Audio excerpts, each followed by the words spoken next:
Selamat pagi, salam sejahtera untuk kita semua. Perkenalkan, nama saya Tina Novianti Sitanggang, SEMSI. Saya adalah dosen di program studi Sarjana Akuntansi Fakultas Ekonomi Universitas Prima Indonesia dengan nomor NIDN 0112111505. Pada kesempatan saat ini, izinkan saya untuk menyampaikan pernyataan diri dosen pada unjuk kerja Tridharma Perguruan Tinggi atau biasa juga yang disebut dengan PDD UKTPT dalam bidang pengajaran.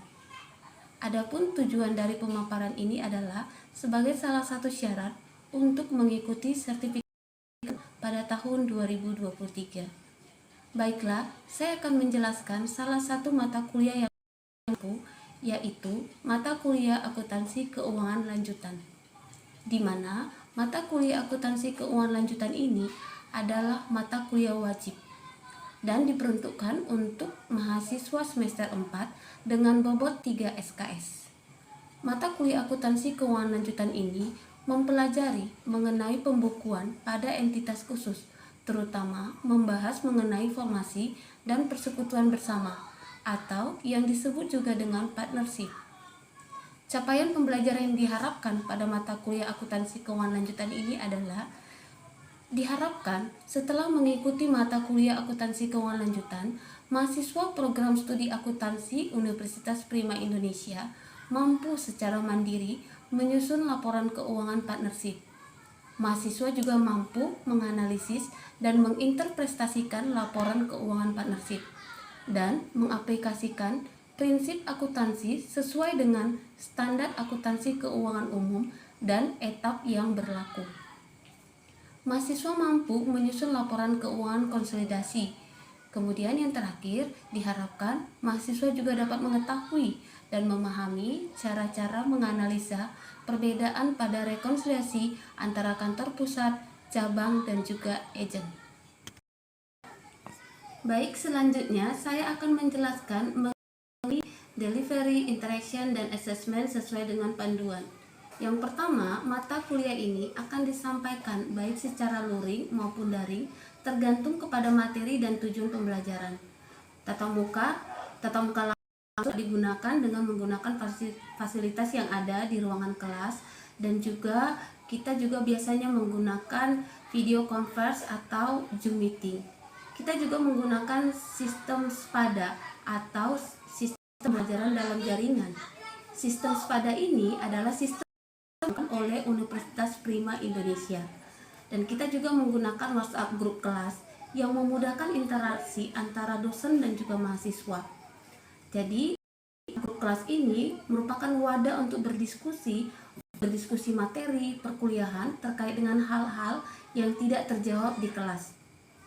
Terkait dengan metode pembelajaran, kita sudah beralih kepada sistem student center learning, di mana metode dan media yang digunakan disesuaikan dengan kebutuhan yang ada. Ada beberapa metode pembelajaran yang digunakan disesuaikan dengan materi dan capaian pembelajaran yang saya terapkan. Metode pembelajaran yang pertama yaitu metode ceramah. Jadi di awal perkuliahan saya akan menggunakan metode ceramah dalam menyampaikan materi. Kemudian diskusi, tanya jawab, dan demonstrasi penyelesaian kasus dengan perhitungan-perhitungan dalam penyusunan laporan keuangan. Biasanya di awal sesi saya memberikan pretest kepada mahasiswa-mahasiswi Fakultas Ekonomi Universitas Prima Indonesia, dan di akhir perkuliahan atau di akhir pembelajaran saya memberikan post test. Selanjutnya terkait dengan asesmen dilakukan dengan adil, terbuka, dan objektif. Kriteria penilaian mahasiswa dengan bobot masing-masing sebagai berikut. Yang pertama, kuis 10%, tugas 20%, UTS 35%, dan UAS 35%. Baiklah, berikut adalah cuplikan pembelajaran di mata kuliah akuntansi keuangan lanjutan. Selamat menyaksikan. Baik, selamat pagi, salam sejahtera untuk kita semua. Apa kabar adik-adik mahasiswa? Selamat pagi, Bu. Kabarnya gimana, sehat? Baik, Bu. Baik Sehat, ya, Bu. oke. Ya, baik ya, tetap jaga kesehatan ya. Baik, hari ini kita akan memulai perkuliahan pertama kita di mata kuliah akuntansi keuangan lanjutan ya, atau advance ya. Jadi di sini kita akan memulai topik pertama, akuntansi persekutuan.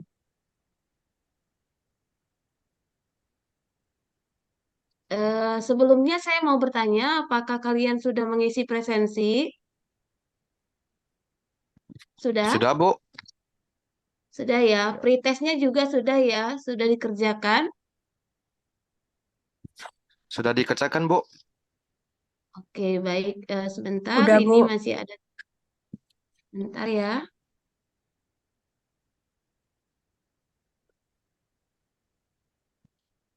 Sebentar, kita.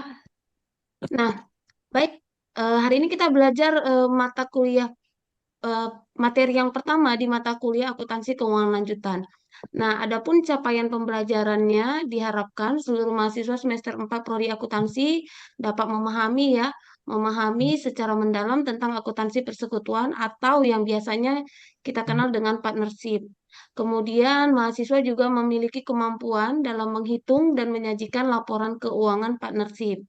Kemudian di sini kemampuan akhir yang diharapkan dari mata kuliah akuntansi keuangan lanjutan ini adalah mahasiswa mampu memahami mengenai persekutuan, dimulai dari seluk-beluk persekutuan itu seperti apa, kemudian pengertian, karakter, kemudian isi perjanjian pembentukan persekutuan. Kemudian kemampuan akhir yang diharapkan yang kedua, mahasiswa mampu menghitung pembagian modal modal persekutuan ya, baik menggunakan metode bonus maupun metode goodwill. Nah, ini yang akan kita pelajari pada hari ini. Yang ketiga, mahasiswa juga mampu melakukan perhitungan pembagian laba dalam eh, akuntansi persekutuan. Yang keempat, terakhir, mahasiswa mampu menyajikan laporan keuangan perusahaan persekutuan. Itu adalah kemampuan akhir yang diharapkan dan juga capaian pembelajaran dari mata kuliah akuntansi keuangan lanjutan hari ini ya. Baiklah, kita akan mulai. Sebelumnya kita masuk ke pengertiannya dulu, pengertian entitas dan perusahaan. Saya rasa karena kalian sudah semester 4, kata entitas dan perusahaan ini sudah tidak asing lagi ya. Apa itu entitas dan apa itu perusahaan? Jadi di sini dibentuk oleh seseorang atau sekelompok orang untuk mencapai tujuan tertentu. Nah, apa bedanya dengan perusahaan? Kalau perusahaan suatu organisasi yang didirikan oleh seseorang atau sekelompok orang dengan perencanaan baik untuk melaksanakan kegiatan yang bertujuan untuk memperoleh laba ya.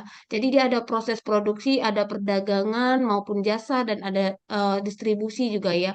Jadi entitas ini memiliki tujuan yang lebih luas daripada perusahaan.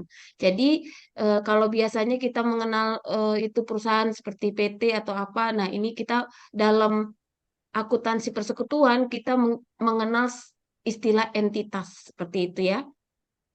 Kemudian di sini kita masuk ke bentuk-bentuk perusahaan. Jadi secara umum perusahaan itu dibagi atas tiga bentuk. Yang pertama perusahaan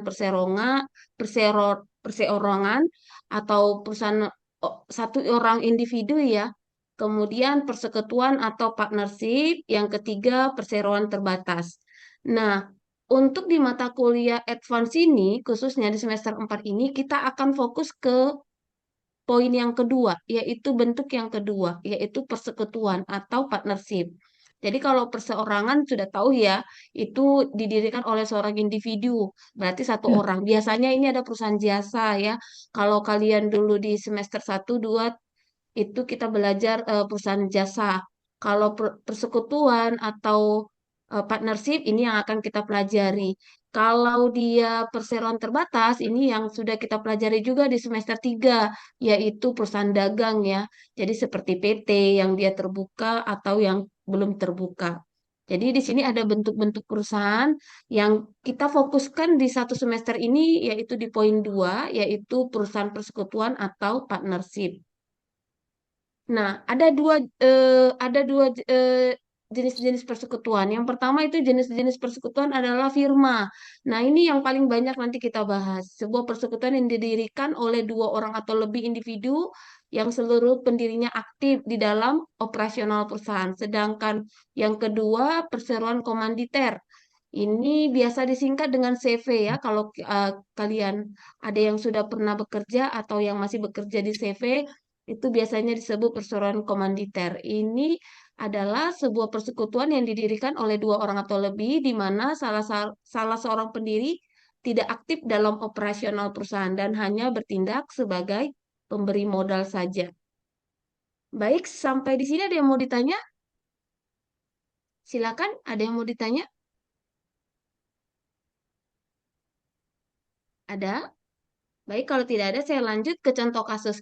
Jadi di mata kuliah akuntansi keuangan lanjutan ini nanti kita banyak ya dalam setiap materi atau bab pertemuan satu sampai nanti pertemuan terakhir itu nanti tiap materinya pasti kita membahas contoh kasus ya. Jadi ada contoh kasus yang harus kita bahas dan kita selesaikan bersama-sama. Nah, ini contoh yang pertama. Roni dan Indi sepakat mendirikan usaha jasa pembukuan dengan bentuk persekutuan firma dan diberi nama Iron. Kemudian di sini dikatakan pada tanggal 7 Maret Roni memberikan setoran modal uang tunai ya 250 juta, sedangkan Indi menyerahkan peralatan kantor dengan harga perolehan 60. Jadi kalau untuk firma ini setoran modal awal itu boleh berupa uang tunai, boleh juga berupa peralatan kantor, berupa aset ya, boleh juga berupa tanah, gedung itu juga boleh. Nah, dalam hal ini Roni memberikan uang tunai, sedangkan Indi menyerahkan peralatan kantor sebesar 60 juta dan akumulasi penyusutannya ya namanya juga peralatan itu aktifat tetap. Jadi ada penyusutan 24 juta. Nilai pasar wajar peralatannya itu 38 juta. Selain peralatan kantor, si Indi juga menyerahkan piutang usaha dari usahanya terdahulu dengan nilai realisasi bersih 162 juta. Nah, piutang ini diserahkan Indi memiliki nilai bruto. Jadi ada nilai kotornya ya dari piutang. Karena apa? Karena biasanya kalau yang kita ketahui, piutang itu kan ada cadangan piutang tak tertagih ya. Jadi ada nilai brutonya sebesar 180, sedangkan nilai bersihnya atau nilai realisasi piutangnya itu 162. Jadi nanti yang kita catat yaitu 162 sebesar nilai realisasi. Kemudian sebagai informasi tambahan, Indi memiliki pengalaman kerja. Nah, si Roni dan si Indi ini kan mereka membuka firma. Kemudian si Indi ini selain dia menyetorkan modalnya berupa peralatan, piutang, dia juga memiliki pengalaman kerja di kantor akuntan pabrik. Jadi dia punya skill ya, dia punya keahlian di bidang perpajakan. Jadi kan biasanya kalau kita pasti butuh ya jasa jasa pajak akuntan ya. Jadi di sini si Indi menawarkan skillnya di bidang perpajakan. Jadi disepakati si Indi diberikan kepentingan sebesar 50% dari total kepentingan yang ada. Nah, dari kasus ini kita diminta buatlah jurnal dan laporan posisi keuangan firma Iron dengan metode. Jadi dalam hal ini ada dua metode. Metode yang pertama metode bonus dan juga metode goodwill. Apa itu metode bonus? Total modal sekutu tidak berubah dari modal para sekutu menjadi sama. Kemudian kalau goodwill dia nilai nominal modal terbesar dijadikan nilai modal yang harus dimiliki oleh para sekutu. Baik, kita langsung ke penyelesaiannya. Yang pertama, pemecahan kasus dengan menggunakan metode bonus sebagai berikut. Tadi modal Roni itu 250 juta, kemudian setoran modal Indi berupa peralatan kantor 38 juta, kita kurangi dengan penyusutannya ya. Kemudian piutang usaha net ini nilai bersihnya, bukan nilai kotornya tadi karena ada cadangan piutang tak tertagih sebesar 18 juta. Jadi setoran Roni itu tercatat 250 juta, sedangkan setoran Indi tercatat 200 juta. Jadi total setoran kedua sekutu ini itu 450 juta. Kepentingan untuk Indi 50%. Nah, ini kepentingan tadi yang ditetapkan bahwasanya karena si Indi dia memiliki keahlian di bidang perpajakan, jadi kita memakai jasa dia firma ini gitu ya. Jadi si Indi totalnya itu 50% dikalikan total setoran modal seluruh sekutu, yaitu 225 juta. Nah, setelah itu kita kurangi dengan setoran modal Indi, yaitu 200 juta, maka bonus untuk Indi itu selisihnya, yaitu 25 juta. Selisihnya itu 25 juta itu untuk dianggap bonus untuk Indi. Bonus atas apa? Atas kepentingan 50% dari keahlian yang dimiliki Indi di bidang perpajakan tadi. Nah, untuk jurnalnya tidak perlu saya jelaskan lagi. Ini sama seperti kita waktu semester 1, 2, 3 ya, menjurnal umum seperti biasa. Kita catat seperti kita mencatat jurnal.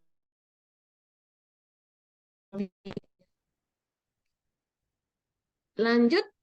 Nah, laporan posisi keuangan setelah kita menghitungkan kepentingan Indi yang sebesar 50%, maka kita disuruh membuat laporan posisi keuangan. Jadi ini adalah bentuk laporan posisi keuangan akhir ya.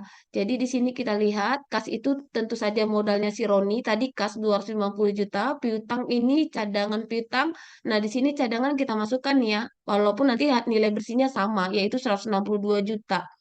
Kemudian total asetnya 411 juta. Aset tetapnya itu adalah peralatan yang menjadi setoran modal si Indi tadi ya. Jadi total aset yang dimiliki di kolom aktiva itu 450 juta. Sedangkan di pasiva itu kewajiban tidak ada ya, hutang mereka tidak ada. Kemudian modal Roni, modal Indi, modal Roni 225 juta, modal Indi menjadi 225 juta, jumlah ekuitasnya 450 juta. Nah, ini bonus. Ini kalau kita lihat aktiva dan pasifanya, posisinya balance ya, sama. Kemudian itu tadi metode bonus ya. Bagaimana dengan metode goodwill? Kalau metode goodwill, kita langsung aja ambil dari modal Roni tadi 250 juta. Kemudian kepentingan Roni itu kan 100%, dikurang 50% untuk kepentingan si Indi. Ya, jadi dia langsung diambil. Total modal kedua sekutu itu 250 juta dibagi 50%, 500 juta. Kemudian total modal disetor itu 450 juta, jadi goodwill untuk Indi itu 50 juta. Jadi kalau kita lihat perbedaannya bisa dilihat di sini, kalau dia metode bonus, si Indi mendapatkan 25 juta. Kalau dia metode goodwill, si Indi mendapatkan 50 juta. Lebih besar yang diterima dengan metode goodwill ya. Karena apa? Tentu saja beda ya. Kalau tadi metode bonus itu diambil dari total modal kedua sekutu. Kalau yang ini dia diambil dari modal Roni. Nah, laporan posisi keuangannya tentu saja berubah ya. Tadi kalau metode bonus dia 450 juta. Kalau yang ini metode goodwill, laporan posisi keuangannya, aktiva dan pasifanya itu menjadi 500 juta. Modal Roli tadi tetap 250 juta, modal Indi menjadi 250 juta. Karena apa? Karena ditambah di kolom aktiva itu tambah goodwill. Goodwill itu aktiva tidak berwujud ya. Jadi dia posisinya di aktiva. Aktiva. Oke, baik. Ini ada yang mau ditanyakan? Silakan. Silakan, ada yang mau ditanya?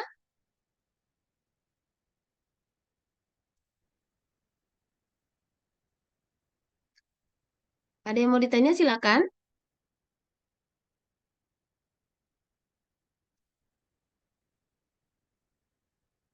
Ada? Oke, kalau tidak Malam, ada, Bu. ya silakan, Mafrik. Silakan. Ada yang mau ditanya? Nama saya Mafri dengan NIM 2033. Tanya, Bu. Eh, Oh, maaf ya. lanjut. Lanjut, Bu. Sebentar. Oke, sebentar. Oke, silakan, Mafrik, pertanyaannya. Oke, pagi, Bu. Ini nama saya Mafri dengan NIM Ya. 2033 04010284. Nah, saya mau bertanya dari penjelasan Ibu, itu apa perbedaan firma dengan perseroan komanditer atau CV. Oke, perbedaan firma. Terima Terima kasih untuk pertanyaannya, Mafrik ya. Jadi kalau firma itu dia terdiri dari dua orang atau lebih sekutu. Nah, ini semuanya sekutu ya. Jadi kalau orang yang bergabung di firma ini dia disebut sekutu. Jadi kalau sekutunya ini dia semua aktif ya. Jadi mereka semua aktif turut dalam operasional perusahaan. Kemudian memiliki tanggung jawab yang sama gitu. Jadi tanggung jawabnya sama, kekayaan milik bersama, kemudian jangka waktu terbatas. Jadi sesuai dengan kesepakatan. Jadi kalau misalnya mereka membangun firma, kesepakatannya selama 5 tahun, ya sampai nanti 5 tahun itu jadi tanggung jawab mereka bersama-sama gitu. Nah, kalau dia perusahaan komanditer atau CV, dia sama memiliki lebih dari dua pendiri atau sekutu, cuman membedakannya di dalam CV ini ada sekutu aktif dan sekutu pasif. Kalau dia sekutu aktif berarti dia yang terjun langsung ke operasional perusahaan. Tetapi kalau dia sekutu pasif, dia hanya memberikan modalnya saja. Dia tidak ikut dalam operasional perusahaan. Dia hanya bertindak sebagai pemberi modal saja. Nah, tanggung jawabnya juga terbatas ya. Jadi tanggung jawabnya sesuai dengan modal mereka tadi gitu. Jadi tanggung jawab kalau di CV perseroan komanditer ini dia tanggung jawabnya terbatas. Kemudian ada sekutu pasif, ada sekutu aktif. Sekutu pasif yang memberikan modal, sekutu aktif yang terjun langsung mengelola operasional perusahaan. Kemudian di sini tanggung jawabnya mengenai jangka waktu juga terbatas ya sesuai dengan kesepakatan mereka di awal pendirian perseroan komanditer atau CV ini gitu. Jadi perbedaannya hanya di situ saja ya. Ada sekutu aktifnya kalau di komanditer dia ada aktif dan pasifnya. Kalau firma dia semuanya sekutu aktif. Kemudian kalau terjadi pilot atau kebangkrutan itu menjadi tanggung jawab seluruh sekutu kalau di firma. Kalau di komanditer tidak, tergantung dengan statusnya. Apakah dia status sekutu aktif ataupun pasif itu. Baik, ada lagi? Sudah jelas, Mafrik? Baik, Bu, dapat dimengerti dengan baik, Bu. Terima kasih, Bu. Baik, terima kasih kembali, Mafrik. Baik, sekarang saya coba bertanya ya, silakan bagi yang bisa jawab, tidak harus sempurna sekali, tapi silakan sepengetahuan kalian saja. Nanti kita diskusikan sama-sama. Coba kalian lihat di mana letak perbedaan atau perubahan yang terjadi pada laporan posisi keuangan firma Iron ini. Coba lihat tadi modal Roni 250 gitu ya. Nah, di laporan posisi keuangan ini perbedaannya ada di mana? Setelah kita mengeluarkan bonus kepentingan untuk si Indi. Perbedaannya di mana? Silakan ada yang bisa jawab?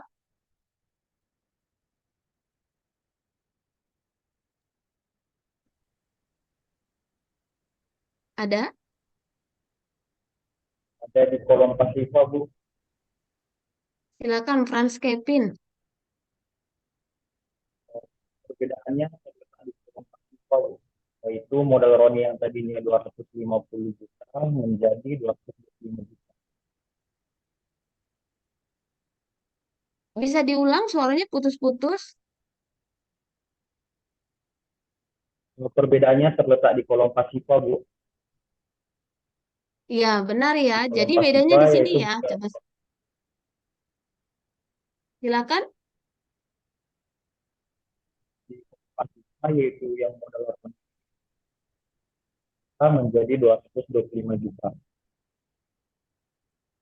Oke, ya ini bedanya ya, lihat ya. Tadi kan modal Roni itu 250 juta. Ya, modal Roni 250 juta, kemudian menjadi 225. Ya, jadi di sini berkurang 25 juta. Modal Indi tadinya kan dia 200 ya, modal Indi tadinya 200 ya, modal Indi 200, Roni 2,5 ya, 250. Di sini modal Indi bertambah 25, sedangkan modal Roni bertambah 25. Jadi bonus yang di 25 juta itu diambil dari eh, modalnya Roni. Karena apa? Karena itu mengurangi kepentingannya si Roni ya. Jadi kalau misalnya bertambah lagi satu sekutu lagi itu diambil dari mana? Diambil dari Roni dan juga Indi. Tergantung persentasenya sesuai dengan kesepakatan ya. Kalau misalnya tambah nih si C bergabung lagi di firma ini, diambil dari mana, Bu? Bisa aja dari Roni 50, bisa juga dari Indi 20%. Jadi tergantung kesepakatan di awal ketika sekutu baru itu mau bergabung. Itu ya. Jadi itu yang membedakan. Kalau kita lihat di metode metode bonus dan juga goodwill juga sama ya. Jadi dia berubah. Oke, baik. Ada lagi yang mau ditanya? Di sini saya sudah lampirkan ya di materi kita di Sepada. Saya juga sudah lampirkan daftar pustaka, bahan bacaan yang bisa kalian pakai, kalian gunakan sepanjang satu semester ini dalam mengikuti mata kuliah akuntansi keuangan lanjutan ya. Jadi bukunya bisa kalian download e-booknya juga boleh, atau juga beli bukunya juga boleh ya. Jadi itu bisa menjadi bahan bacaan kalian sepanjang satu semester ini. Baik, ada lagi yang mau ditanyakan? Kalau tidak ada, silahkan mengerjakan posttesnya. Jangan sampai ada yang tidak mengerjakan posttest karena nilai pretest dan posttest itu adalah nilai akumulasi, nilai tugas kalian. Nanti di akhir semester itu menjadi nilai tambahan untuk nilai di akhir kalian ya. Ada lagi yang mau ditanya? Kalau tidak ada, kita sudahi perkuliahan hari ini. Tidak ada? Baik, kalau tidak ada, kita akhiri perkuliahan hari ini. Selamat mengerjakan posttest, tetap semangat, tetap jaga kesehatan, dan sampai bertemu di pertemuan perkuliahan selanjutnya. Kita keluar ya. Terima kasih Oke. semuanya. Selamat pagi. Ya,